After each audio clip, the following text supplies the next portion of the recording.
जब हम French revolution की बात करते हैं तो ये जानना बहुत जरूरी है कि फ्रांस में उस वक्त हो क्या रहा था।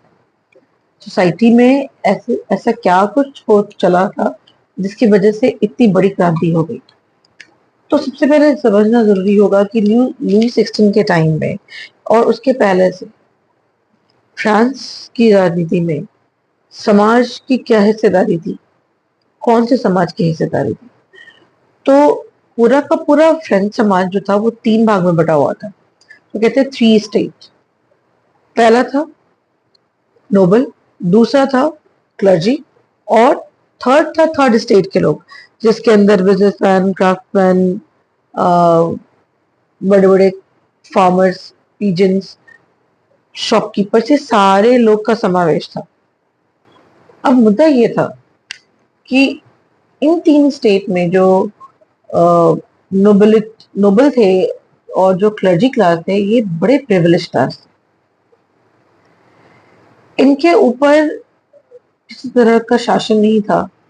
और तो और जब लुई 16 को खाली खजाना मिला और टैक्स बढ़ाने की बात हुई तो ये टैक्स को सीधा सीधा इम्पोज किया गया थर्ड स्टेट के ऊपर।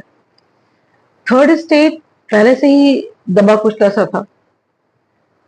उसके जो कारीगर थे, उसके जो क्राफ्टमैन थे, उसके जो वर्कर्स थे, वो पहले से ही कहीं ज्यादा टैक्स दे रहे थे।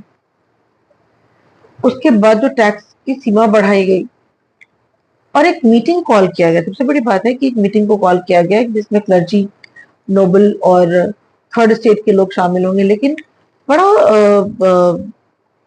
एम्बिगुइश सा माहौल था, क्योंकि नोबल्स और क्लर्जी को तो स्पेशल बेनिफिट दी जा रही थी, उनकी बातों को सुना भी जा रहा था। उन दोनों के मिला के जितने वोट्स हो रहे थे उसके आधे वोट्स करीब जो थर्ड स्टेट से थे, उन लोगों का वोट जो था उनकी काउंटिंग से बस 3 रिप्रेजेंटेटिव को लेना था।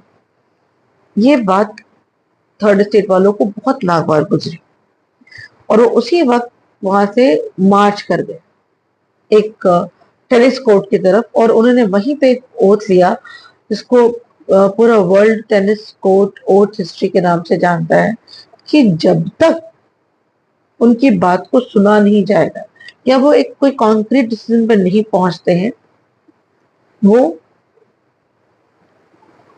न टैक्स भरेंगे और न वहां से मूव ऑन करेंगे।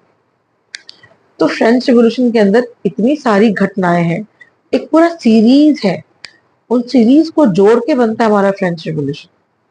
आज के लिए इतना ही, कल बात करेंगे मिडिल क्लास के बारे में।